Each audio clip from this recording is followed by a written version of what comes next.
A China acaba de dar ao Brasil um certificado que vale bilhões de dólares. O governo chinês reconheceu todo o território brasileiro como área livre de febre aftosa, uma decisão que abre novas oportunidades para a exportação de produtos bovinos e suínos para o maior mercado consumidor do planeta. À primeira vista, isso parece apenas uma questão sanitária, né? Mas não é. No comércio internacional, confiança vale dinheiro.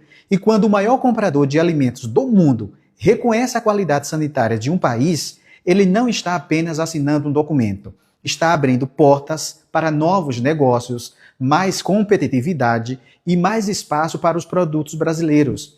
Não é por acaso que as exportações do agronegócio brasileiro para a China já ultrapassam a 50 bilhões de dólares por ano, né? Viva a economia chinesa para fortalecer o Brasil cada vez mais.